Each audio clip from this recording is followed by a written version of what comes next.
Hi everyone.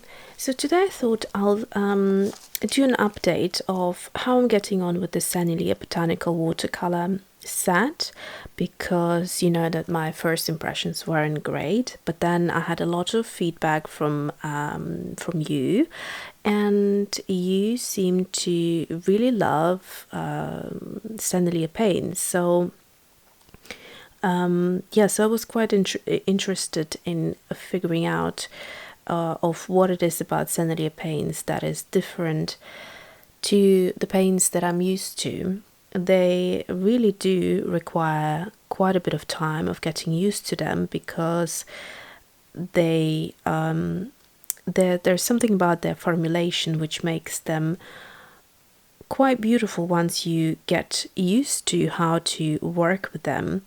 But in the beginning, it feels like hard work. So if you are used to, say, for example, Schminke or the classic Nevskaya palitra, in other words, the White Nights watercolors, or what else, Mugello, Daniel Smith. So if you're used to those type of watercolors, when you start using Sennelier for the first time, it feels very strange, because it almost makes you feel like you are a complete beginner to watercolors, although you used your other watercolors before and you had no problem. So it then it sort of puts you off to begin with, but then once you spend some time trying and really working with these watercolors, mixing colors and etc., then you will find them quite nice to work with.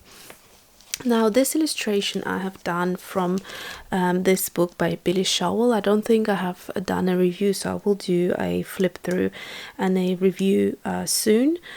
So this is the latest book I have added to my Showell Botanical watercolor books, and this might be one of her first ones. It was published in 2010, first published in 2010, and it's called A to Z of Flowers Portraits. So it's got 40 beautiful flowers in watercolor. So it's really fun. I won't do a flip through as such. I just wanted to show you the original right here. So this is, I basically traced this illustration, and then after you watching a lot of Billy Showell's classes during the late evenings or nights, I then kind of employed the techniques that she teaches in her classes. So basically that's my version, and that's this one. So hers is possibly more realistic. In mine, I like to have color vibrancy and saturation. So if you can see side by side, you will notice that, you know, her veining is quite subtle, mine is quite sort of quite visible and sort of saturated. So I think, having done a few botanical illustrations, I think this is my style, because the last thing I want to do is copy Billy's work. I want to learn how to do botanical watercolor, but I do want to have my own style, and I think by kind of making it more bold, or in places emphasizing details slightly more, I think it's it feels to me more natural to do for my kind of style and taste. So that's what I've done. So in case you wondered where this illustration is from, you will know. But like I said, I will do this book review, because I think quite a lot of you will really enjoy it. I had a lot of lovely comments saying that you really enjoyed the other book reviews by Showell, and that you actually went and purchased them. So I'm very happy to hear that, I could show her book in such a way that you felt inspired. So let's go back to Sennelier watercolor. So for this illustration I have used Billy's brush. This is the size 4.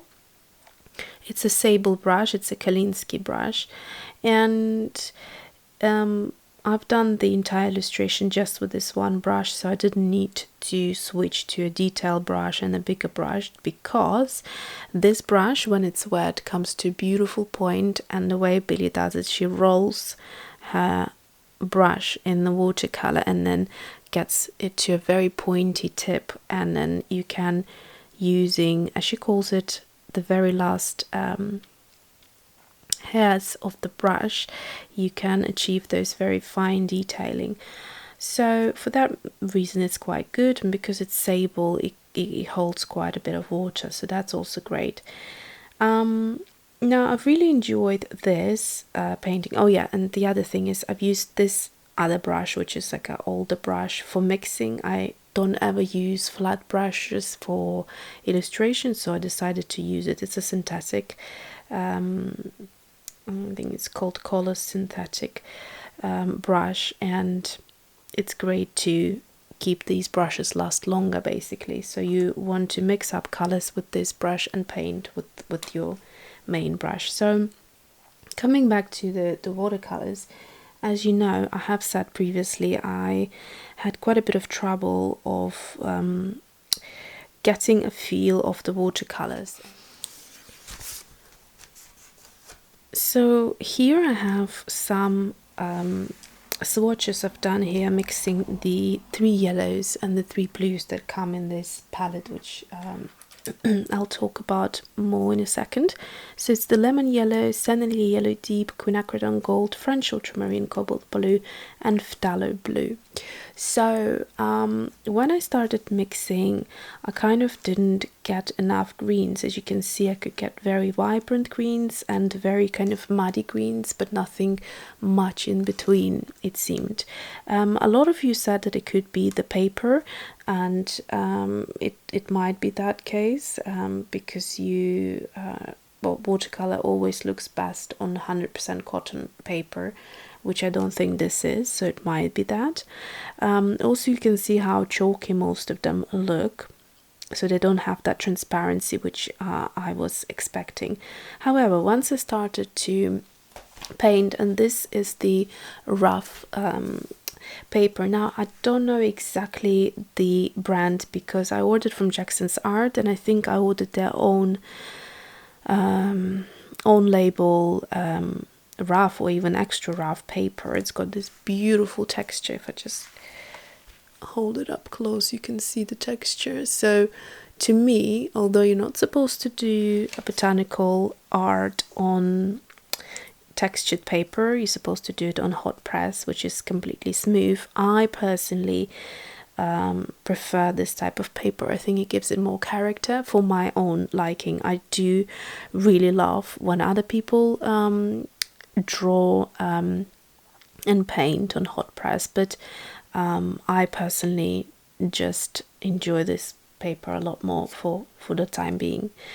So so it could be that it's a different paper and therefore it works better, but as you can see, the colors I could mix here I'm really happy with, because we've got a peony in the background which has got more of a like a kind of mustardy olivey green, and then we have a rose in the foreground which has more of brighter green, so more of a lemony green color. And of course I didn't want to have all the petals the same color, because that would sort of blend in, and I wanted the 2 flowers stand out a little bit more, but without going too drastic.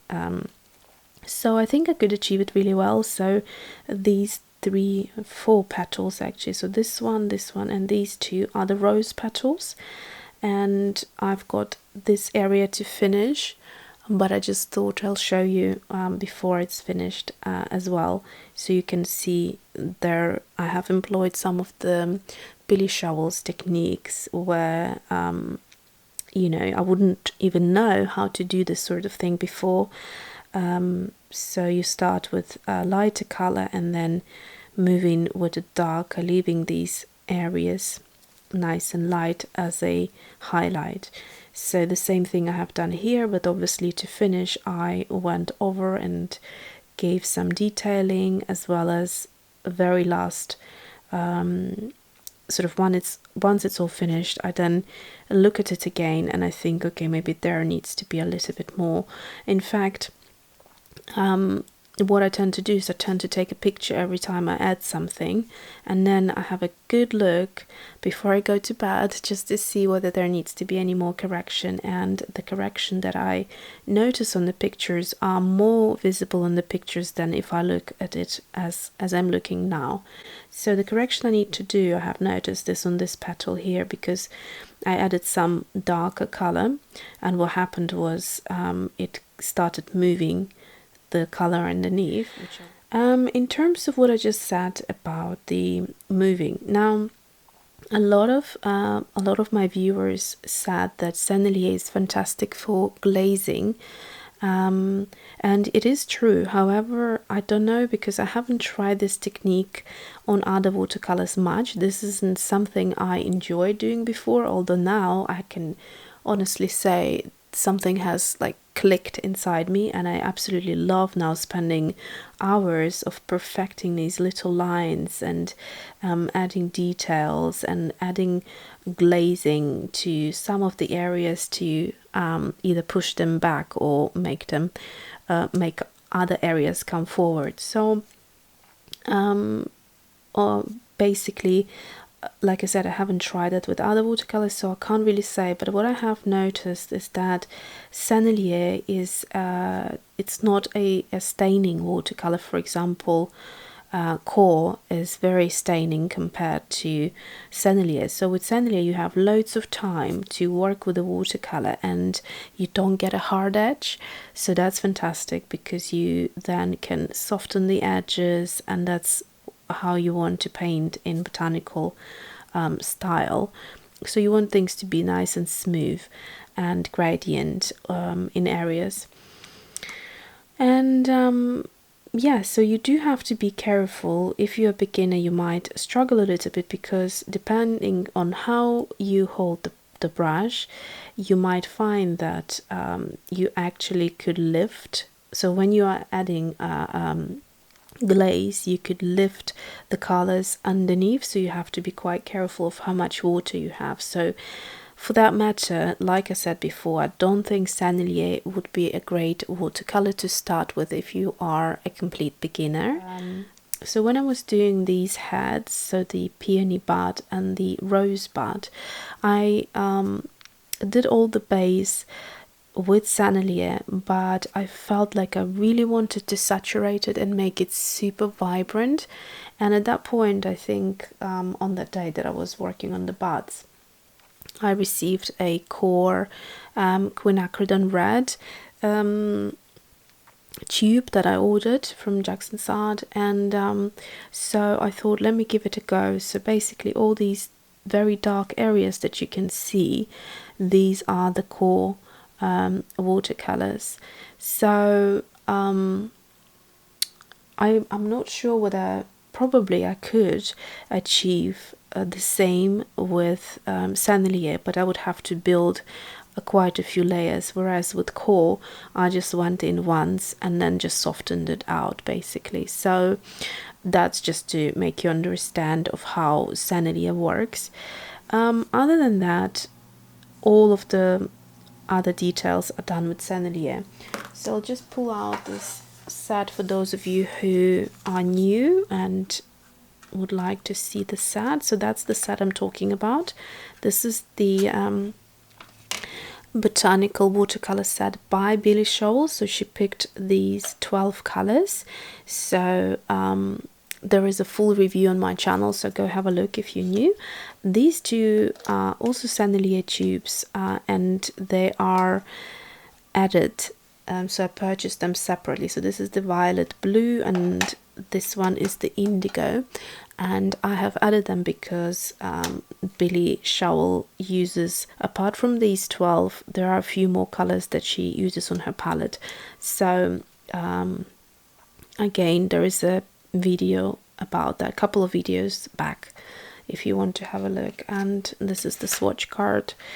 So this is the Arches rough paper, and as you can see, they look very, very vibrant. But with the Arches you have to be quite careful, because lifting from Arches is very difficult, because the watercolor kind of goes into the paper and stains it quickly. So even with Sennelier, I wouldn't recommend Arches for botanical. So since I am on this subject, I was also going to show you. So this illustration is a mirrored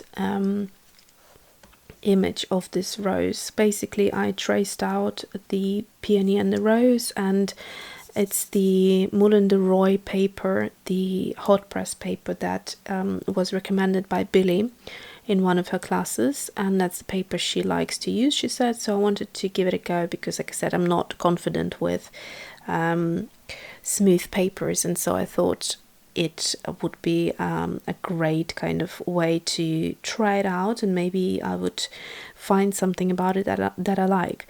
So having done this, you can see that on the smooth paper I could achieve a lot more smoother kind of coloring, which I couldn't get on the rough paper. Now, I do like this rose, there's nothing wrong with it, but I definitely enjoyed this this illustration a lot more. I enjoyed making it. I felt I don't know, it was fun doing it as well as fun looking at it. So when I look at it here, it's the same watercolor, so I'm using the Sennelier as well, but here I'm just kind of getting that saturation a little bit more vibrant on the rough paper. Maybe that's how I mixed the colors or something, but I just feel that there is, for me, more texture and more interest in the on the rough paper. And so here are the two leaves that I haven't finished here yet, so I'm planning to do it tonight, hopefully. Yeah, so that's it really. I hope it gave you a better idea. I just noticed I forgot to put this little vein on here. So yeah, once you get to the end, you kind of notice little things that you can add here and there just to finish it. So I hope you enjoyed this video and it gave you a better idea of the Sennelier watercolors. If you are as confused as I was to begin with, maybe that helped you. So with Sennelier, it's all about the control of water and the pigment ratio. Once you get the right kind of how should I say, density, or the right kind of creaminess that you need from the color mix, you then can control it better. And also a brush helps. So with this brush, like I said, it's more controllable because it's quite long. So I've got a 5 from Princeton, and although they seem almost identical in terms of width of the ferrule, sorry. The Billy's brush feels longer when it's wet, and because it's kind of longer, you have that flexibility of and it has a nice kind of belly to it. So here it holds a lot of water, and here you could control it by giving it a nice tip. So thanks for watching, and see you soon.